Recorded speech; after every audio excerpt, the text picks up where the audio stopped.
Well, all the world leaders are showing up at the White House now. Macron shows up, British PM, Sturmer, I don't know how to say his stupid British name. He's showing up on Thursday. They're all showing up to kiss the ring, kiss up Donald Trump. And look, here's what's happening right now globally. Let's just have a talk about it.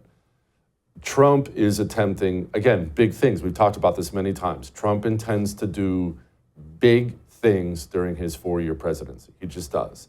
He wants to do big things. He wasn't joking about Greenland. He wasn't joking, obviously, about the Gulf of America. He wasn't joking about the Panama Canal. And he's not kidding when it comes to realigning things with trade and tariffs. He's dead serious. And when it comes to Europe, he's dead serious about that as well. The United States of America has, for decades, provided all of Europe's defense. If you ever look at the numbers, we provide about 90% of the national defense for the entire continent of Europe. It has gone one way. It has been one-sided. And Trump expressed a lot of frustration with that during his first 4 years. He was always whipping NATO. You're supposed to spend this, we're providing everything. You're supposed to spend that, we're providing everything. And now he's pressing them. And he's pressing them hard because he intends to realign that situation, a situation that has only gone one way, with American taxpayers footing the bill for the defense of socialist European countries. And let's discuss that part. There is a chance during this 4 years that we will see some kind of a realignment of American foreign policy, period. And that realignment may be difficult for you or me. I don't know what it's going to look like. It may be difficult for us to take in because it may be such a radical departure from where we've been. But let's discuss a little bit of the why when it comes to that. Should we have a close relationship with the UK? Now, pause for a moment. I'm an England fan. You know, if you've ever listened to this show for any length of time, I love the people. I love the country. I love the history. I'm an England fan, right? So it's not an anti-England thing, but should the United States of America closely align itself with a country that arrests people for Facebook posts? We are the land of the free. We have been the vanguard of freedom around the globe for a very, very, very long time. We are proud of that. We brag about that.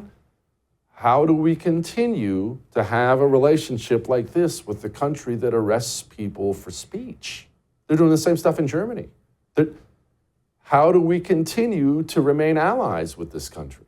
You know, people yell and scream and rant and rave about Trump talking to Putin, which we'll get to that in a moment, about what happened earlier today.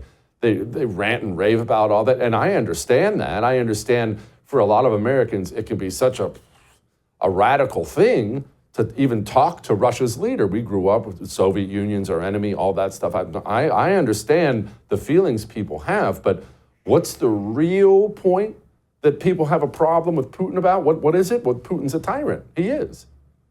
Putin arrests his political opponents. Putin doesn't allow people to speak out against him. So you don't want us to have a good relationship with Russia. I get it. I'm right there with you. Then why do we have a good relationship with the UK?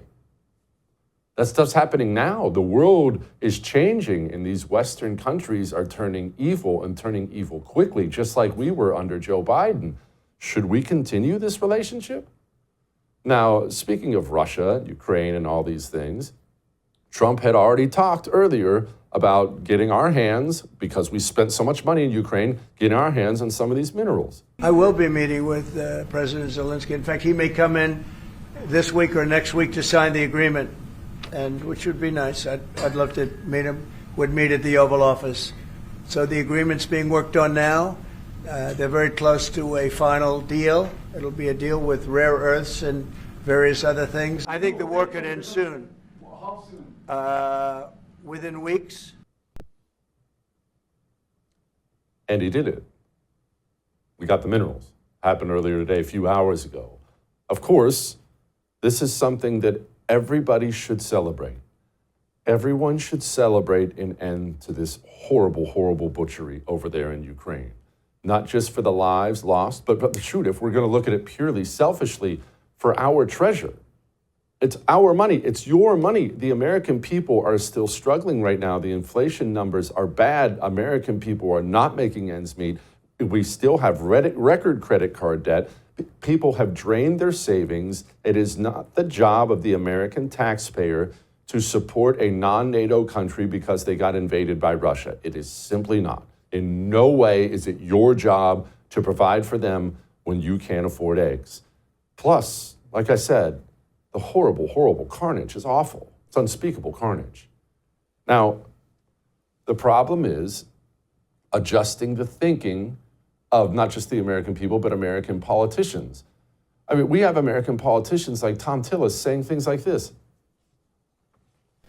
So, look, I'm a Republican. I support President Trump, and I believe that most of his policies on national security are right. I believe his instincts are pretty good. But what I'm telling you, whoever believes that there is any space for Vladimir Putin in the future of a stable globe better go to Ukraine. They better go to Europe. They better invest the time to understand that this man is a cancer and the greatest threat to democracy in my lifetime. This is important to every single one of you. If you believe that Ukraine is a country an ocean away and not relevant to our national security, think again. The world is small. The world is watching. The strength of our alliances are on the line, and the future of democracy in the world is on the line if we do anything less than defeat Vladimir Putin. Defeat Vladimir Putin. They say these things all the time. Defeat Vladimir Putin. Defeat Vladimir Putin. How? Vladimir Putin took parts of Ukraine, the parts he wanted. We've spent 3 years, well, the Ukrainians have spent 3 years and our money trying to get him out. They haven't been able to get him out.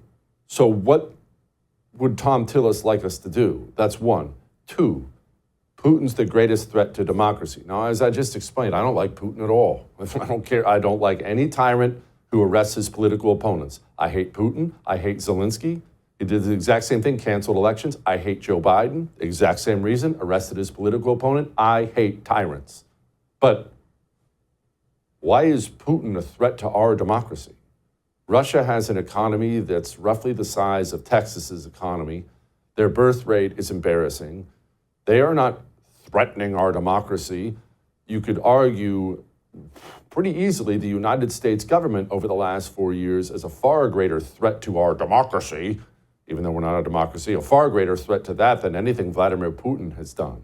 But instead, we have these nutball loser senators like Wicker talking about having the guy executed. Do you think that Putin can be trusted in these negotiations? No. Putin is a war criminal and should be in jail for the rest of his life, if not executed. Freaking grief. I would thank you for coming to my YouTube channel, but I know how brilliant it is, and I know you love it here. So subscribe and watch. We're going to start really ramping things up and putting some funny stuff, some interesting stuff out there, some collaborations. Either way, my YouTube channel is officially the place to be. So stick around.